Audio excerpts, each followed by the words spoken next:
চলো আমরা এই এক্সাম্পলটা সলভ করি। এরপরে আমরা ডেফিনিশন লিস্ট পড়ার পরে ইমেজ ট্যাগে চলে যাব। এইটা আমার কোশ্চেন, এইখানে থাক।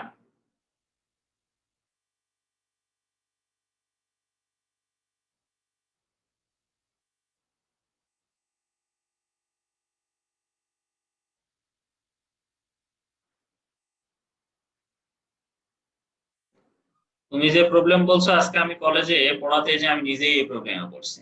সবকিছু পেজের ঠিকানা আর সবকিছু ঠিকভাবে দেওয়া আছে। আমার কিবোর্ডের সমস্যা হয়েছিল নাকি আমি বুঝলাম না, ওই সময় যতবারই আমি পেজটা সেভ দিচ্ছি লিংকের অ্যাড্রেস ঠিক আছে কিন্তু কোনোভাবেই হাইপার লিংক হচ্ছিল না। ওই যে স্যার বোল্ড হইতেছে না আর কি স্যার, মার্কটা হইতেছে না, মোটা করে যে একটা বোল্ড হয় ওইটা হয় না স্যার মাঝে মধ্যে স্যার। হ্যাঁ, তো তখন আমি যে কাজটা করছি লাস্টে, যখন আমি আমার নিজের ভুল ধরতেই পারলাম না, আমার জানা মতে তো ভুল পাচ্ছি না, কারণ ট্যাগ এবং ঠিকানা সবই ঠিক আছে। পরে ওদেরকে আমি বললাম আচ্ছা ঠিক আছে, আমি নতুন করে 2টা ফাইল নিই। পরে আবার 2টা ফাইল ওপেন করে কাজ করলাম, হয়ে গেছে। এন্ড কি সমস্যা হয়েছিল এটা আমি পরে আর চেক করিনি। তো যাই হোক, আমরা এই এটাতে চলে আসি। এটা তো ওদের পড়ানো পেজ, তোমাদের ইয়েটা ছিল কোড 1 নামে। আচ্ছা, এইটা কেটে দিলাম। আমরা আজকে পড়তেছি হচ্ছে নেস্টেড লিস্টের ব্যবহার করতেছি, মানে লিস্ট ট্যাগের ব্যবহার, লিস্ট ট্যাগ। ওকে, এখানে টাইটেল কিছু একটা লিখে দিও ওই রিলেটেড, তাহলেই হবে। এই নেস্টেড লিস্ট কিন্তু এই টাইটেলের নেস্টেড লিস্ট না, এইটা কোনটা, ওই যে হেড ট্যাগের ভিতরে লিখতে হবে। হেড ট্যাগ আমরা কত ইউজ করেছিলাম, 4, দিয়ে এখানে লিখে দিলাম নেস্টেড লিস্ট।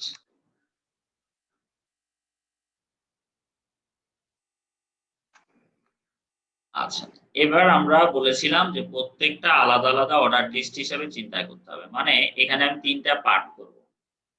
এইটা একটা আলাদাভাবে কাজ করব, এটা যখন শেষ হয়ে যাবে এইটাতে আসবো, তারপরে এইটাতে আসবো।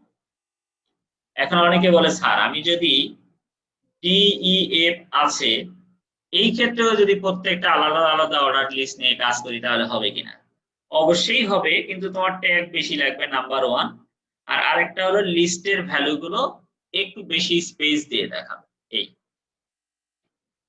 তাহলে এইখানে আমরা প্রথমত যে কাজটা করব অর্ডার লিস্ট, তাহলে ওএল দিয়ে দিলাম। টাইপ ইকুয়াল টু কি হবে বলো?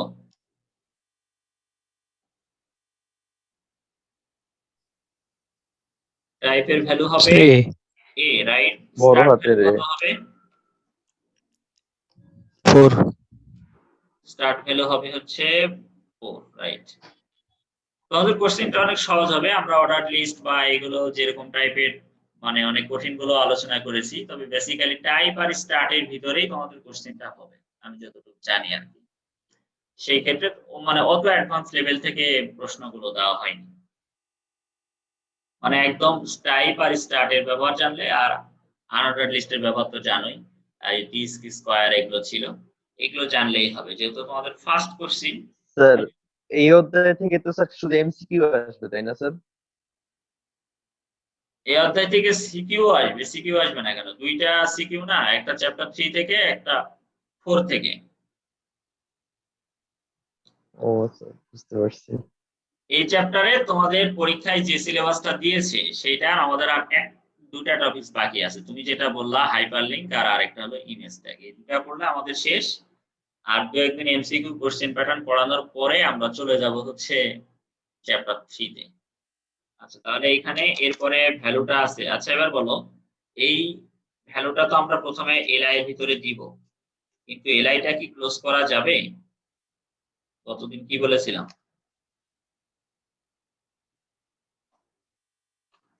যাবে কিনা? লাস্টে করতে হবে। লাস্টে করতে হবে, রাইট? কারণ এই এলআই এর ভিতরেই এই জিনিসটাই ভুল করে ছেলেমেয়ে, যে এই জিনিসটা তো এর ভিতরেই আছে। তাহলে এইটার এলআইটা ক্লোজ হবে কখন? যখন এই ভিতরের এই কাজটা হয়ে যাবে তারপরে। আচ্ছা, তাহলে এখন আমাদের কাজটা হলো এই লিস্টের ভিতরে যেটা আছে সেটা কি অর্ডার নাকি আনঅর্ডার সেটা আগে দেখো। অবশ্যই আনঅর্ডার। টাইপ ইকুয়াল টু, তাহলে কি দিব এটা? এটা বৃত্ত ভরাট অবস্থায় আছে, তাহলে ওটার নাম হলো ডিস্ক। আমি তোমাদের নোটে দিয়ে দিয়েছি সুন্দর করে কোড এবং এসব। আর এই প্রশ্নগুলো কখনোই কোনো ঝামেলার আসে না, বুঝলা? যেভাবে দেখতেছো এইটাই থাকবে উদ্দীপকে, বলবে যে উদ্দীপকের ওয়েব পেজের আউটপুট পাওয়ার এইচটিএমএল কোড লিখো, সরাসরি এই কোডটা লিখে দিতে হবে। আচ্ছা, টাইপ ইকুয়াল টু ডিস্ক, এরপরে লিস্ট ভ্যালুটা আছে ডেইরি মিল্ক।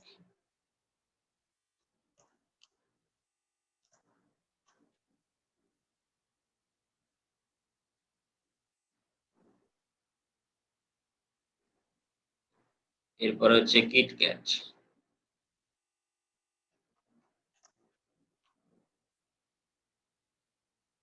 এই যে এতদিন ধরে বাসায় বসে থেকে থেকে পড়ায় এত অভ্যাস খারাপ হয়ে গেছে যে কলেজ খুললে খুব কষ্টই হবে 1 বছর। মানে আগে আমি রোজা থেকে কোচিং এ কলেজে যে ক্লাস নিয়েছি আমার কোনো টায়ার্ড লাগতো না, কিন্তু এখন বাসায় বসে থেকে 2-3টা ক্লাস নিলে মনে হয় যে বিরক্ত লাগে। এটার পিছনে কারণ হলো এই যে অভ্যাস হয়ে গেছে। তাহলে এখন দেখো আনঅর্ডার লিস্টের ব্যবহার শেষ, তাহলে এবার এএলআইটা ক্লোজ করতে হবে। তোমরাও দেখবা যে হয়তো মনে হচ্ছে কলেজ কবে খুলবে কবে খুলবে, 1 বছর তোমাদেরও কষ্ট হবে। এই যে অভ্যাস হয়ে গেছে না, দুটো একটা ক্লাস করে আবার ঘুমায় যাও, উঠে তারপরে একটু মন চাইলে পড়লো, না হলে পড়লো না। হঠাৎ করে যখন কলেজ খুলবে তখন দেখবা যে 1টা পর্যন্ত ক্লাস, এরপরে যদি 2টা প্রাইভেট পড়ো, আবার বিকেলে এসে অনেকে কোচিং করে, ধরলাম পড়লা না, তারপরেও দেখবা যে যাওয়া আসা সব দিয়ে ঢাকায় দিন শেষ। তাহলে এটা শেষ এবার। তাহলে এই ফ্রুটস এর এটা তো ডিফারেন্ট একটা অর্ডার নির্দেশ করে, সো এই ওয়েলটাও ক্লোজ করে দিতে হবে, এই ওয়েলের আর ক্লাস নাই। এই কাজটা আমরা কখন করব? যখন দেখবো যে অর্ডারিংটা ডিফারেন্ট ডিফারেন্ট আছে, মানে একটা রোমান সংখ্যা একটা লেটার এরকম। তাহলে এটা কপি করে ফেলি, তাহলে কিন্তু কাজ শেষ। খেয়াল করে দেখো,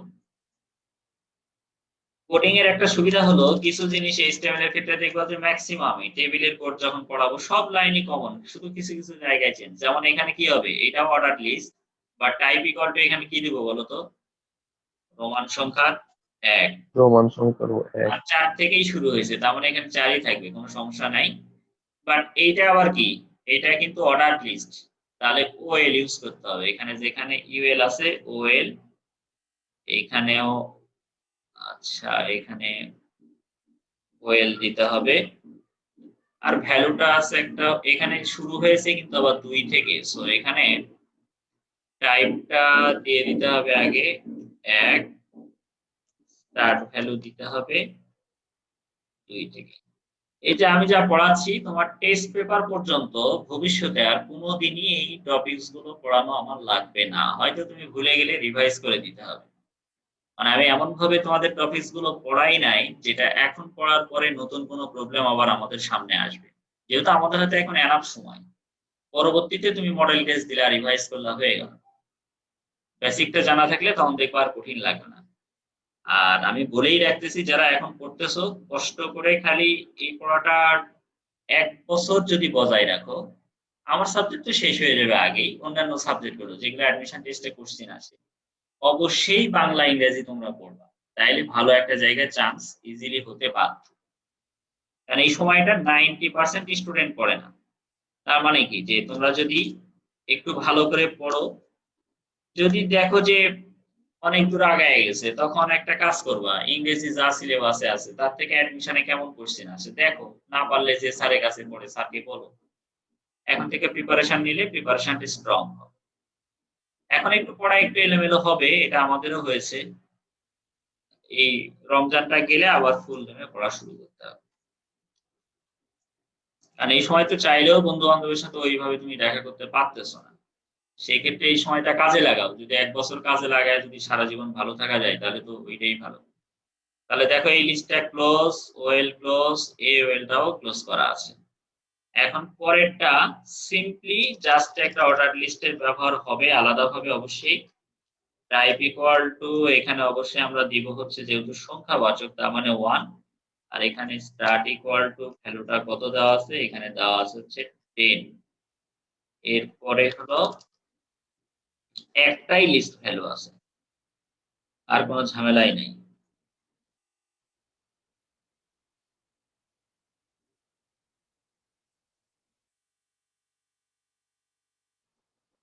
তোমাদের জ্ঞান অনুধাবন ক্রিয়েটিভের একটা বই লেখার কাজ করবো বলে ধরছিলাম, কিন্তু পরে আর রমজান মাসে আমারও করা হলো না। ছেলেমেয়েরা প্রত্যেকটা টপিকসে ক্রিয়েটিভ জ্ঞান অনুধাবন যেগুলো আমরা বলি, ওগুলো পরবর্তীতে গুছায় লিখতে পারে না। তো এটা যাতে লিখতে পারে এইজন্যই কাজটা ধরেছিলাম। ২ কলিগ মিলে, আমার এক কলিগ আগে আমার সাথে চাকরি করতো ক্যামব্রিয়ানে। ওই স্যার গেছে শহীদ আনোয়ারে, আমি তো পরে শাইনে আসলাম। উনার সাথে মিলেই আমরা অ্যাডমিশনের একটা বই লিখেছিলাম এবার গুচ্ছ পদ্ধতির জন্য। স্যার বলতেছে আরেকটা বই লিখি। আপনি কিছু কাজ করেন, আমি কিছু করি। আচ্ছা, তাহলে আমাদের মনে হয় প্রোগ্রামের আউটপুটটা ঠিকঠাক চলে আসার কথা। দেখো এই পর্যন্ত কোনো বুঝতে প্রবলেম আছে কিনা? আমি আবার একবার রিপিট করে দিই দেখো। এই ক্ষেত্রে প্রথমত হলো ডি আছে, তারপরে রোমান সংখ্যা আছে। তার মানে বোঝাই যাচ্ছে যে এটা নির্দিষ্ট একটা অর্ডার তো নাই, আবার অর্ডার গুলোও ভিন্ন ভিন্ন। সো অবশ্যই আমাকে আলাদা আলাদা অর্ডার লিস্ট নিয়েই কাজ করতে হবে। এরপরে আমরা কি করলাম যে এর ভিতরে যে চকলেটস আছে এটা আমরা লিস্ট ট্যাগের ভিতরে লিখলাম, কিন্তু এই এলআইটা আগে ক্লোজ করব না। এই এলআইটা ক্লোজ করব হচ্ছে সবার শেষে। কখন? যখন এর ভিতরের কাজটা হয়ে যাবে। এটার আন্ডারে যেগুলো আছে। ডেইরি মিল্ক আর কিটক্যাট, এটা এখন এইটা দেখে আমরা বুঝতেছি এটা হলো আনঅর্ডারড লিস্ট। এইজন্য আমরা এখানে ইউজ করেছি ইউএল ইউজ করেছি। টাইপ ইকুয়াল টু কি, যেহেতু ভরাট বৃত্ত এইজন্য type equal to disc. List value তো অ্যাজ ইউজুয়াল এখানে দুটো আছে, দুটো দিয়ে দিলাম। আচ্ছা, এবার এই ওয়েলটা তো আগেই ক্লোজ হয়ে যাবে। এখন এইটা আবার দেখতেছি যে রোমান সংখ্যা, তার মানে এটা আরেকটা ডিফারেন্ট অর্ডার লিস্টের ভিতরে নিতে হবে।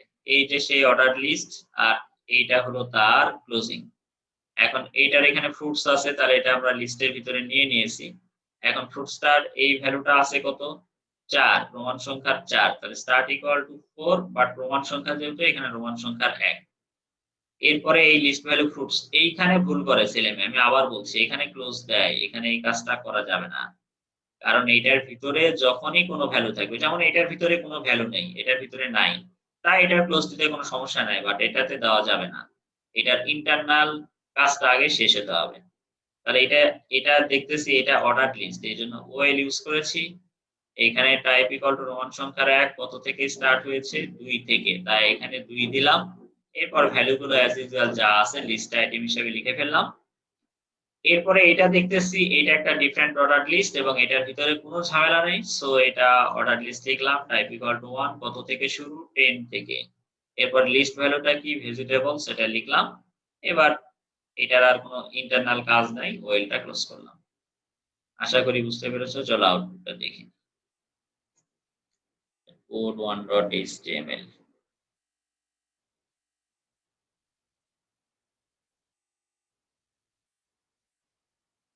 দেখো প্রশ্নে ছিল এটা, মিলে? ঠিক আছে,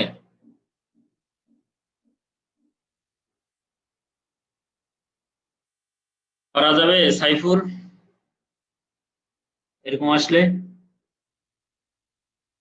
এগুলো আসে বিভিন্ন টেস্টের কোশ্চেনে। কলেজ পরীক্ষায় হয়তো এত কঠিন নাও দিতে পারে, বাট টেস্ট পেপারে এই ধরনের কোশ্চেন গুলো আছে। তাহলে আমাদের এটা শেষ, স্যার বলো। স্যার ওই যে অর্ডার লিস্ট আর ওই লিস্টের ওএল আর এলআই এর ক্লোজিংটা 8 পিস করে দিলে কি কোনো সমস্যা হবে নাকি স্যার? আপনি স্যার একবার স্যার দেখলাম স্যার 2 নাম্বারটাকে আর নিচেরটাকে 8 পিস করে দিছিলেন স্যার। আচ্ছা, বলো এখানে কোনটা? ওই যে স্যার নিচে, একদম নিচে, এখানে একদম নিচে স্যার, এই যে হ্যাঁ হ্যাঁ স্যার, এইটা স্যার একটা প্র্যাকটিস করে দিয়েছেন, আবার এর উপরেরটা আবার স্যার ওয়েলটা নিচে দিয়ে দিচ্ছেন, এল এই যে টা এটা নিচে দিয়ে দিচ্ছেন ও। হ্যাঁ হ্যাঁ স্যার, এইটা এটা। এই লাইনটা কোথায় দিতে চাচ্ছে? যে এখানে দিতে চাচ্ছ ওয়েল এর পরে? জি স্যার। এইভাবে? এইভাবে? জি জি। হ্যাঁ, কোনো সমস্যা নাই, বাট কোডিং এর সিস্টেমটা হলো এইটা, যারা কোডার, ওয়েব ডিজাইনার এবং ডেভেলপার হিসেবে কাজ করতে গেলে ধরো যে ওখানে তো টিম ওয়ার্ক হয়, সবাই তো আর একাই একটা কাজ পারে না। একটা প্রজেক্ট করতে গেলে 3-4 জন ইঞ্জিনিয়ার মিলে কাজ করে।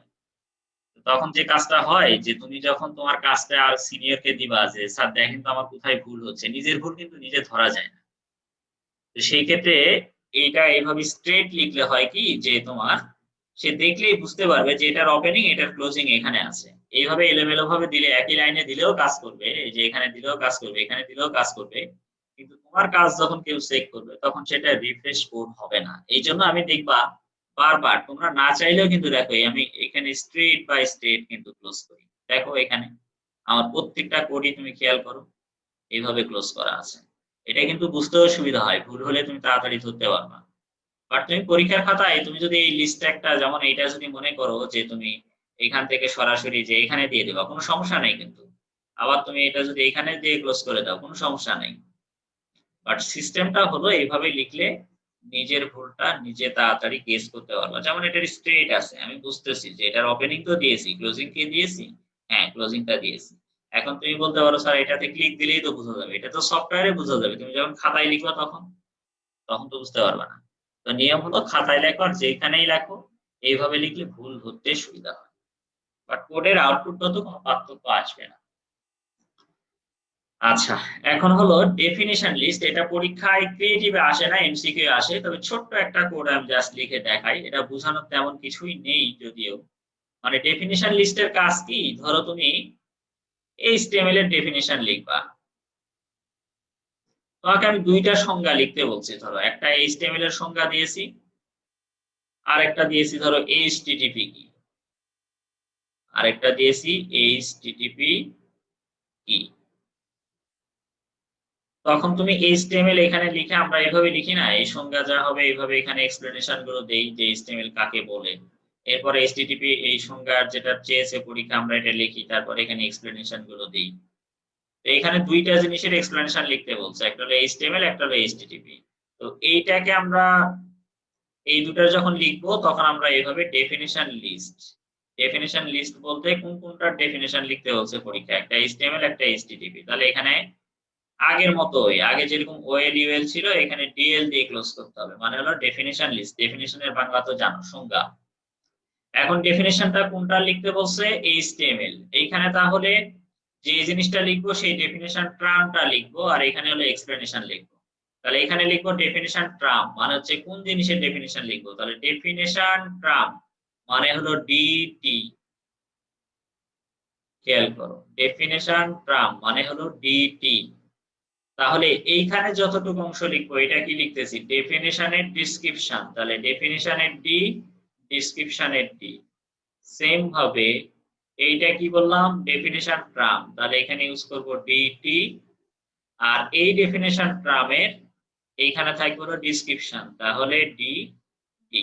এখন তোমরা কোশ্চেন করতে পারো, স্যার ডেফিনিশন লিস্টের তো এখানে ক্লোজিং দেওয়া হলো, ডেফিনিশন টার্ম আর ডেফিনিশন ডেসক্রিপশনের তো ক্লোজিং দেন না, এদের ক্লোজিং দরকার হয় না। তাহলে ক্লোজিং যদি দরকার না হয় তাহলে এদেরকে আমরা কোন ট্যাগ বলবো? MT tag. এমটি ট্যাগের কি ক্লোজিং থাকে? এমটি ট্যাগের না ক্লোজিং স্যার। থাকে না। তাহলে একটা হলো, ধরো আমরা এমটি ট্যাগ আগে পড়েছিলাম হচ্ছে ইমেজ, এরপরে আমরা পড়েছিলাম এইচআর নামে একটা ট্যাগ।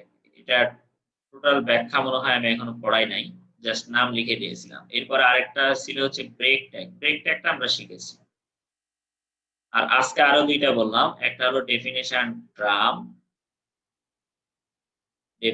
ট্রাম আর আরেকটা হলো ডেফিনিশন ডেসক্রিপশন। তাহলে টোটাল এখানে 5টা ব্যবহার করেছি। ইন ফিউচার আর হয়তো দু একটার ব্যবহার করব। তাহলে আমাদের এই এমটি ট্যাগ থেকে এমসিকিউ আসলে ইন্টার লেভেলে এর বাইরে কখনোই আসবে না। তাহলে এই জিনিসটা চলো আমরা একটু লিখে দেখি। বেসিক্যালি এমসিকিউ এর জন্যই আসে। তোমার পরীক্ষায় হয়তো বললো ডেফিনিশন লিস্টের ট্যাগ কোনটা, তাহলে ডেফিনিশনের ডি আর লিস্টের এল, তাহলে ডিএল। আর যদি বলতে পারে নিচের কোন ট্যাগের ক্লোজিং এর দরকার হয় না, তখন হয়তো বহুপদী আকারে দিলে একটা হলো ডিটি আর একটা হলো ডিডি, তার অ্যান্সার হবে 1 আর 2। এইভাবে কোশ্চেন গুলো আসতে পারে। আমরা যা লিখলাম এইটারই একটা কোড সামারাইজ করি।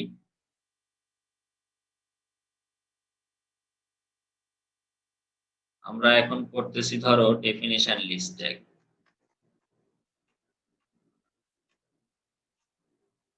এইখানে আমরা ধরো একটা দিলাম হচ্ছে ডিএল, দেওয়ার পরে ক্লোজিংটা দিয়ে দিই। একটা ডেফিনিশন টার্ম দিয়েছিলাম ধরো HTML, আমি এখানে লিখলাম। ডেফিনিশন টার্মের জন্য কোন ট্যাগ বলেছিলাম? ডিটি। তাহলে এখানে দিলাম ধরো HTML। HTML না থেকে এখানে অন্য সংজ্ঞাও থাকতে পারে, যে তথ্য প্রযুক্তি কাকে বলে সাপোজ। যে কোনোটাই হতে পারে, আমি জাস্ট লিখলাম এখানে ডেফিনেশন ডিসক্রিপশন, এখানে ধরো তুমি লিখলা, আমি সিম্পলি হয়তো লিখলাম যে হাইপার টেক্সট মার্কআপ ল্যাঙ্গুয়েজ, এখানে আরো কিছু লিখলে তোমার এরকম এখানে থাকবে। এই সেম জিনিসটা কপি করি তাহলে তো হয়ে যায়। আরেকটা ডেফিনেশন ধরো পরীক্ষায় পড়েছে, তাহলে সিরিয়ালি এখন আমরা এই ডেফিনেশন গুলো লিখবো।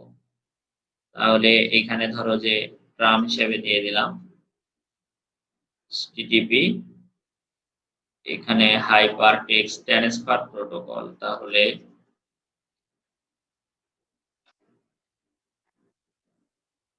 Transfer protocol.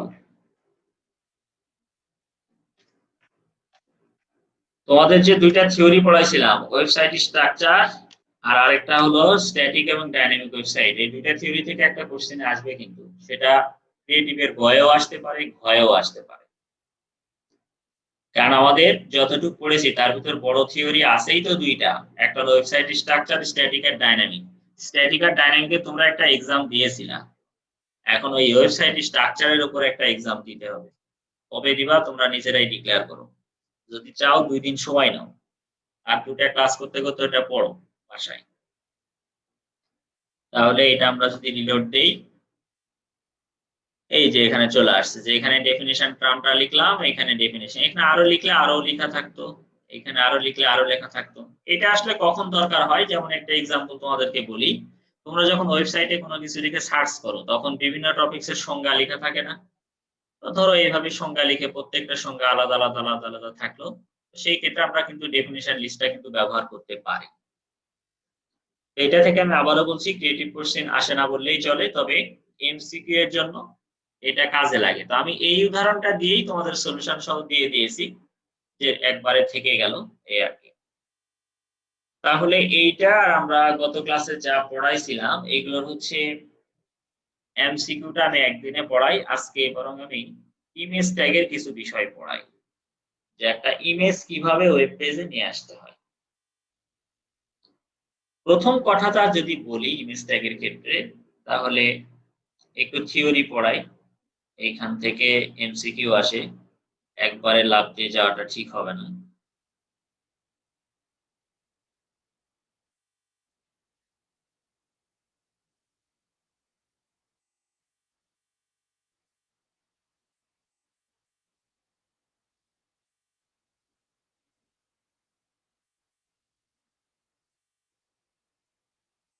আচ্ছা, ইমেজ ট্যাগ থেকে কিছু এমসিকিউ আসে, যেমন তোমার ওয়েব পেজকে সুন্দর সহজবোধ্য করার জন্য আমরা ডেফিনেটলি ইমেজ যুক্ত করি, কথা ঠিক আছে।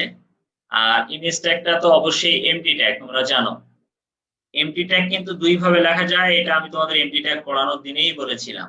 যেমন এইটা কিন্তু রাইট পাশে স্ল্যাশ দেওয়া আছে, তাই না?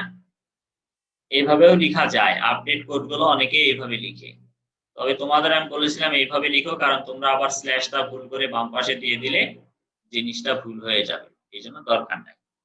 লিখলে আউটপুটে কোডের কোনো সমস্যা হয় না, কিন্তু থিওরিটিক্যালি ওটা লেখাটা তো উচিত না, কারণ ব্রাউজার অটোমেটিকলি বুঝে যায় যে বাম পাশে তো আসলে স্ল্যাশ সাইনটা হবে না। এই দুই ভাবেই পরীক্ষায় অপশন গুলোতে যদি থাকে, তাহলে এটা যেহেতু কোনো ক্লোজিং নাই, কিন্তু অ্যাট্রিবিউট থাকে, কিন্তু এর ভিতরে কোনো কন্টেন্ট অথবা কোনো ক্লোজিং থাকবে না। আর ডেফিনেটলি এটা আমরা জানি যে তাহলে অবশ্যই এটা এমটি ট্যাগের ভিতরে পড়বে, ক্লোজিং নাই মানেই হচ্ছে এমটি ট্যাগ। এখন ওয়েব পেজে যে আমরা ইমেজগুলো যুক্ত করি, সেই ইমেজগুলোর ফরম্যাট গুলো কি কি হতে পারে, যেমন JPG, JPEG, PNG, GIF, SVG, BMP, এগুলো প্রত্যেকে হলো ইমেজের ফরম্যাট। আমরা শুধুমাত্র ম্যাক্সিমাম টাইম দেখি জেপিজি, এটা দেখে আমরা বেশি পরিচিত, এই জন্যই এগুলো দিয়েছি, যে পরীক্ষায় বলে যে নিচের কোনটা ইমেজের ফরম্যাট, মানে হচ্ছে আমরা তো লাস্টে কি দেখি, যে কোনো ফাইলের লাস্টে যদি আমরা এভাবে ডট জেপিজি দেখি তাহলে তো আমরা বুঝি যে এটা ইমেজ, কিন্তু আরো কি কি থাকলে আমরা বুঝবো যে ওটা ইমেজ ফাইলই নির্দেশ করে। যেমন এখানে আমি দিয়েছি হচ্ছে জেপিইজিও কিন্তু একটা ফরম্যাট, আবার পিএনজি একটা ফরম্যাট, জিআইএফ একটা ফরম্যাট, এসভিজি আর হলো বিএমপি। সব থেকে ভুল করে ছেলেমেয়েরা এই দুটার নাম অনেকেই জানে না, বিশেষ করে বিএমপি। এটা দেখে বুঝতেই পারে না যেটা আসলে কি কোনো ইমেজের ফরম্যাট। এখন তো এখানে লিখে দেওয়াই আছে, আশা করি তোমাদের যাতে আর ভুল না হয়। ওই দেওয়া থাকে জেপিজি পিএনজি, তখন অ্যান্সার করে ফেলে 1 2। বিএমপি দেওয়া থাকে, মনে করে এটা অন্য কোনো ফাইলের এক্সটেনশন, তো এটা ভুল করে ফেলে। আর অনেক সময় পরীক্ষা আবার এই জিনিসটা থেকেও এমসিকিউ আসে যে জেপিজির ফুল ফর্ম কি, জয়েন্ট ফটোগ্রাফিক গ্রুপ। এটা হলো joint photographic expert group, portable network graphics, graphics interchange format, scalable vector graphics, bitmap. তোমরা এই জিনিসগুলো জাস্ট হচ্ছে এমসিকিউ এর জন্য পড়বা, আর কোনো কারণে লাগবে না। পরীক্ষায় ইমেজের নাম দেওয়াই থাকবে কোশ্চেনে।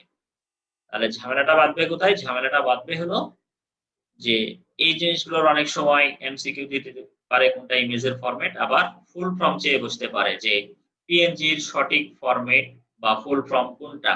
তাহলে পোর্টেবল নেটওয়ার্ক গ্রাফিক্স, এই জিনিসগুলো করতে হবে। আচ্ছা, এখন ইমেজ ট্যাগের স্ট্রাকচারটা তাহলে কেমন হবে? তাহলে ইমেজ ট্যাগের স্ট্রাকচারে এইখানে আমি সবকিছু লিখে দিয়েই রাখছি। আমি এইখানে পড়ার থেকে বরং একটা একটা করে ব্যাখ্যা করতে থাকি, দেখো বুঝো কিনা। এটা থাক, এটা আমি দিয়ে দিব। আমরা সরাসরি চলে গেলাম যে ইমেজ ট্যাগের যেহেতু কোনো ক্লোজিং নাই, কিন্তু ডেফিনেটলি অ্যাট্রিবিউট তো আছে। অ্যাট্রিবিউট কি কি হতে পারে? এই যে এখানে দেওয়া আছে অনেকগুলো। আমরা যে কয়েকটা একদম লাগেই সেগুলোই আগে আমরা শিখি। ভবিষ্যতে আমরা যদি দেখি যে ক্রিয়েটিভ কোশ্চেন অনেক হার্ড হয়ে চেয়েছে তাহলে দিব, বাট সবগুলো এইগুলো ইয়েটাই পড়বা, অ্যাট্রিবিউট গুলোই পড়বা। কারণ এই মনে করো এইচ স্পেস ভি স্পেস, এই দুটার ব্যবহারটা ওইরকম আসে না পরীক্ষায়। টাইটেল, এটার ব্যবহার এরকম আসে না। বাট তুমি কেন পড়বা? তুমি এমসিকিউ এর জন্য হয়তো পড়ে রাখলা। হয়তো পরীক্ষায় এমসিকিউ আসলো যে ইমেজের বামে ও ডানে কি পরিমাণ জায়গা রাখতে হবে এটা লেখার জন্য কোন অ্যাট্রিবিউট ব্যবহার করা হয়। তাহলে এখানে এইচ স্পেস, এই বিষয়গুলো তোমার জানা থাকা উচিত।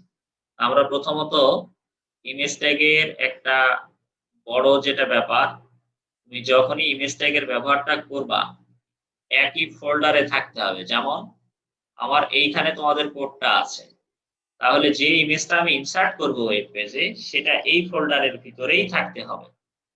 এখন অন্য জায়গায় থাকলে দেওয়া যাবে কিনা? দেওয়া যাবে, সেটা নিয়মটা পরে শিখাচ্ছি।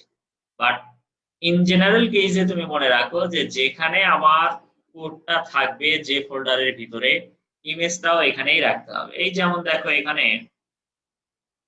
একটা কোশ্চিন, এই যে তোমাদের যেটা পড়ালাম ক্যাপচার ডট, এই ইমেজটাই যদি আমরা ওখানে ইনসার্ট করি, এখানে আমরা নিয়ে গেলাম, ধরো আমাদের এই ফোল্ডারের ভিতরে নিয়ে গেলাম, তাহলে এই পিকচারটা স্যার দেখতে পাচ্ছ?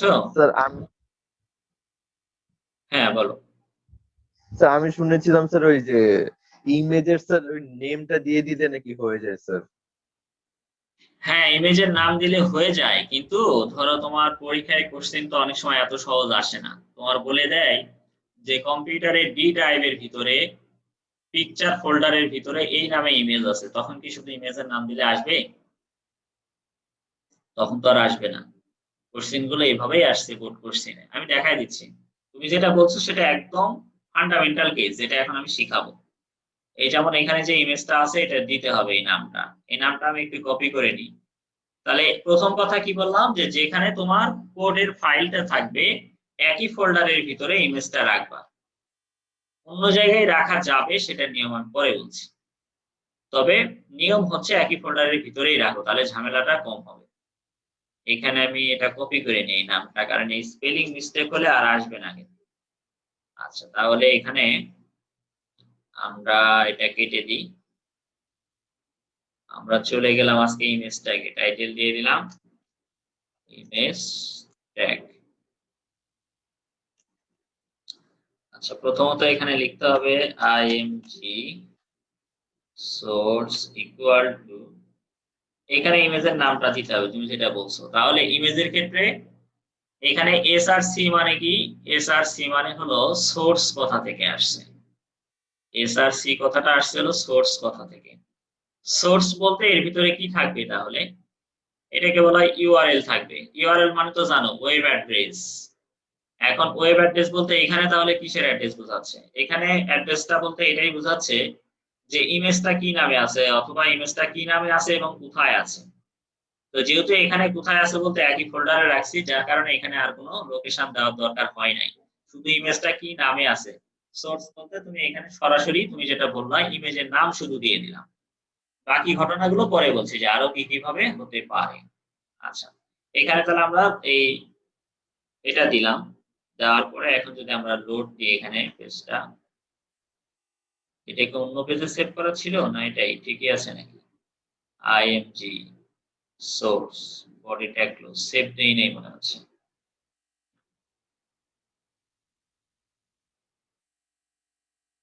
কিবোর্ড থেকে তো সেভ দেওয়া আছে, আসার তো কারণ নেই।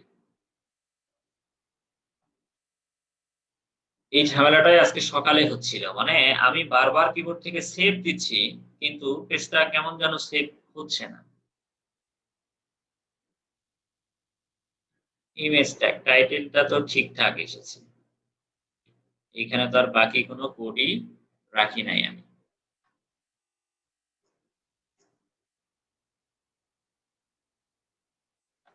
কি একটা আজব যন্ত্রণার মধ্যে পড়ে গেলাম। স্যার ক্লোজিং তো নাই স্যার, তাই না স্যার? না, ইমেজ ট্যাগের কোনো ক্লোজিং নাই। আমার এই সমস্যাটা আজকেও হয়েছিল।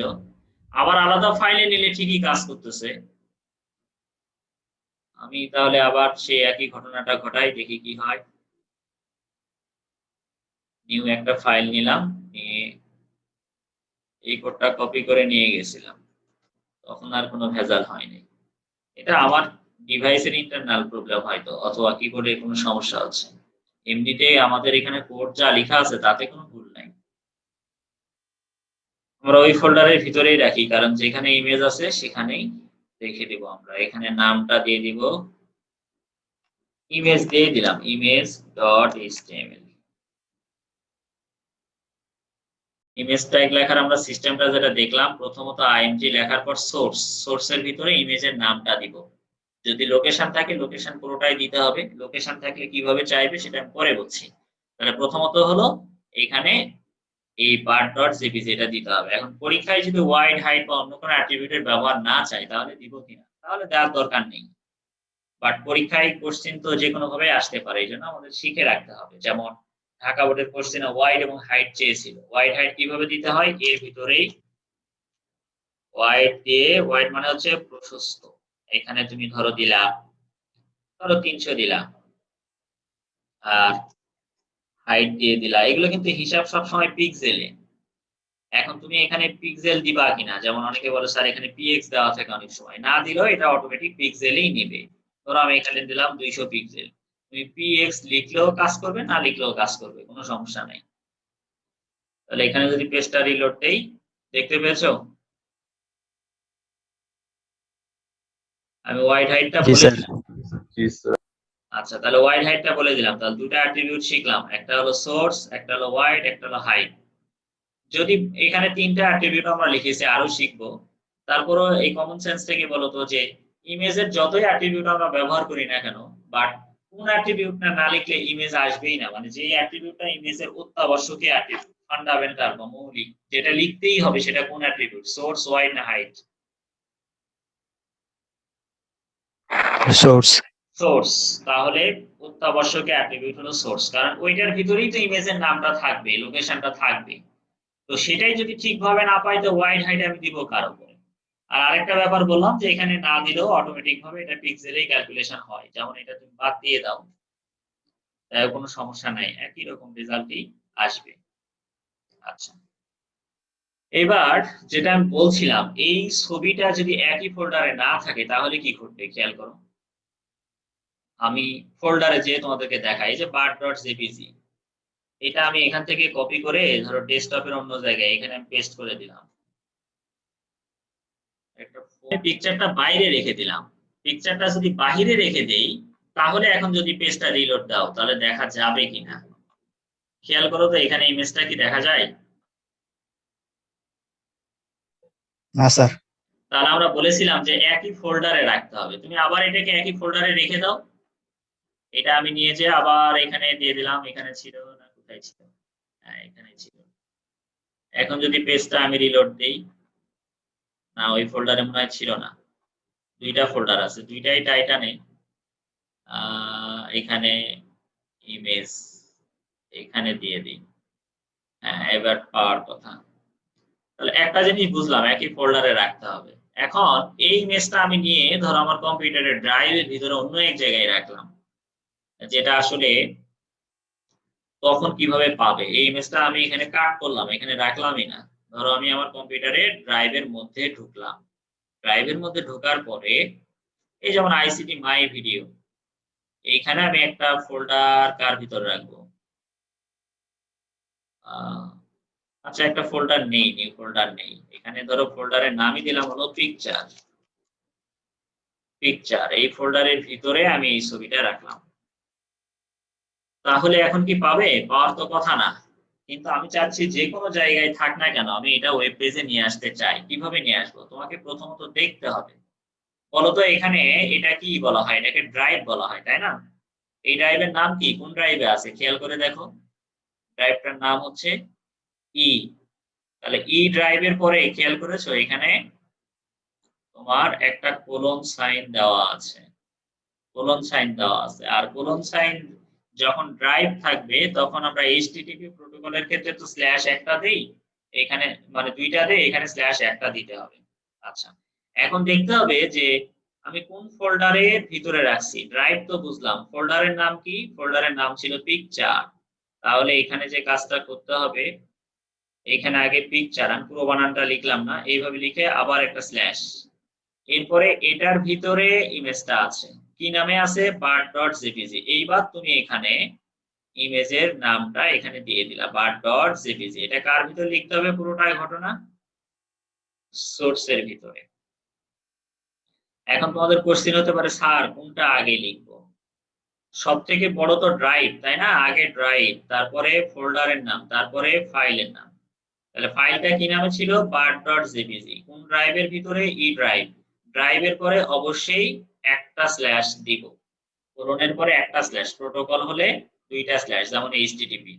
এরপরে এখানে ফোল্ডারের নাম, যে ফোল্ডারে আছে। যদি এমন হতো যে ফোল্ডারের ভিতরে আরেকটা ফোল্ডার আছে, তাহলে এখানে আবার একটা স্ল্যাশ দিয়ে ওই ফোল্ডারের নাম লেখার পরে ফাইলের নাম, মানে ফাইলের নাম সবার শেষে। আশা করি বুঝতে পেরেছো। চলো এটা আমরা লিখলে পাই কিনা আমরা একটু দেখি। এটা তো আমাদের এখানে থেকে গেল, খেয়াল করো আছে কোথায়? ফোল্ডার।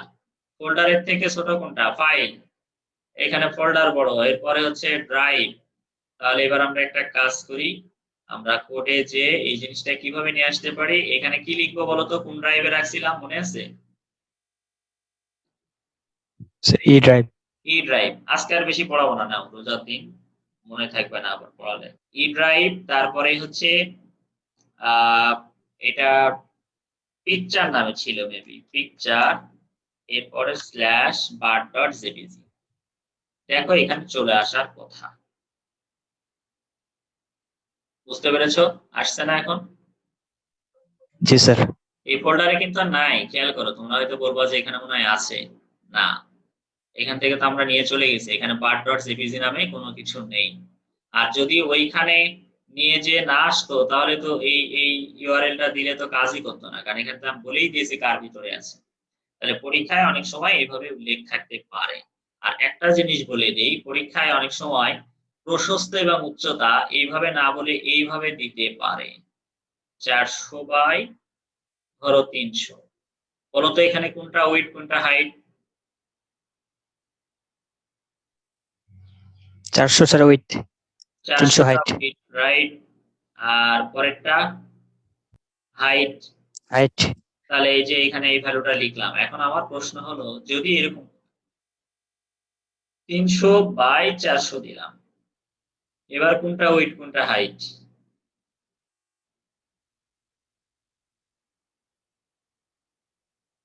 প্যাচ লেগে যায় এখানে এসে। হ্যাঁ, সহজ বিষয় হলো মান কত ছোট না বড় এটা কোনো ফ্যাক্ট না। প্রথম পজিশনটা অবশ্যই উইডথ, পরেরটা অবশ্যই হাইট। তার মানে হচ্ছে যখন আমরা এইভাবে লিখবো 400 বাই 300 পিক্সেল, ধরো এটা পরীক্ষায় দেওয়া আছে 400 বাই 300 পিক্সেল, তাহলে প্রথমটা সবসময় প্রশস্ত, পরেরটা সবসময় উচ্চতা। তার মানে এখানে মান ছোট না বড়, যদি এখানে 50ও হয় আর এখানে যদি 500ও হয় সেটা আমার দেখার বিষয় না। প্রথম মান যেটাই পাবো সেটাই অবশ্যই উইডথ হবে, সেকেন্ড মান যেটাই পাবো অবশ্যই হাইট হবে। বোঝা গেছে? তাহলে ইমেজের আমরা তিনটা জিনিস দেখলাম, একটা হলো সোর্স, একটা হলো উইডথ, একটা হলো হাইট। আর ইমেজের ভিতরে আবার দেখলাম যদি শুধুমাত্র পিকচারের নাম পরীক্ষায় আসে তাহলে এইটুক পর্যন্ত দেওয়ার দরকার নাই, কিন্তু যদি বলেই দেয় যে কম্পিউটারে ধরো সি ড্রাইভের ভিতরে আছে, তারপরে কলেজ অ্যাডমিনিস্ট্রেশন একটা ফোল্ডারের ভিতরে আছে, তখন তোমার এখানে দিতে হবে সি ড্রাইভ, তারপরে একটা স্ল্যাশ দিবা, এরপরে ফোল্ডারের নাম ধরো কলেজ অ্যাডমিনিস্ট্রেশন, আমি দিলাম শর্টকাট সি এ। পরীক্ষায় শর্টকাট দিও না, যা থাকবে তাই দিতে হবে, এরপর স্ল্যাশ, এরপরে ফাইলের নাম যা আছে সেইটা দিতে হবে। তাহলে আজকে এই পর্যন্তই থাকি, ইমেজের আরো অ্যাট্রিবিউট আছে, এগুলো আমি নেক্সট ক্লাসে দেখাই দিব, ঠিক আছে? আর যে টপিকস গুলো শেষ করেছি আগে, যেমন তোমার লিস্ট ট্যাগ, এটার এমসিকিউ পড়ানো হয়নি, এটার এমসিকিউটা পড়াই দিব নেক্সট দিনে, দেখি যতগুলো এমসিকিউ কালেক্ট করতে পারবো ততগুলো পড়াই দিব। তো ঠিক আছে, না ভালো থাকো, আল্লাহ হাফেজ।